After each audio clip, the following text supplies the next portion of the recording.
Tonight, former Major League Baseball player Daniel Serafini is one step closer to learning his fate. 51-year-old Serafini is accused of murdering his father-in-law and attempting to murder his mother-in-law at their Lake Tahoe-area home in 2021. After 6 weeks of hearing testimony and seeing evidence, jurors were presented with closing statements today. ABC 10's Roxanne Elias is live at the courthouse tonight with the very latest update. And Roxanne, tell us what you've learned in court today.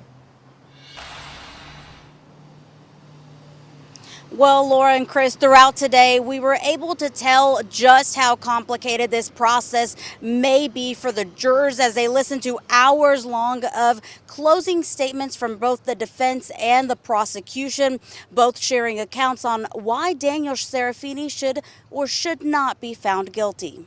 For almost 3 hours, the prosecution in the murder trial for Daniel Serafini delivered its closing arguments on Tuesday. Assistant Chief Deputy District Attorney Richard Miller began by saying, "This is an awful crime. It's my job to be thorough or risk the wrong thing happening for the wrong reasons." In his presentation, he explained to jurors what their job was as he showed photos of Serafini's 70-year-old father-in-law, Gary Spoor, and his wife, Wendy Wood, as they were found on the day they were shot in June of 2021.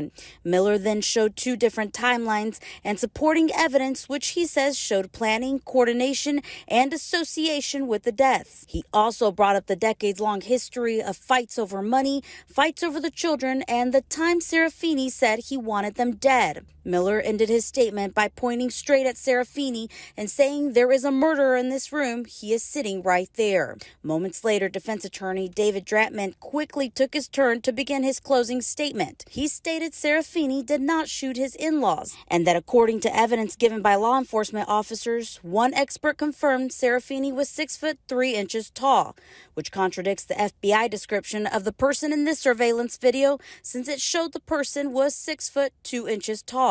Dratman then pointed out how Samantha Scott, Serafini's former lover, had admitted to lying now for 3 years and says she is being paid for her testimony by receiving a lesser punishment. He says what Scott told was a story and there is no corroborating evidence that most of the things she said are true.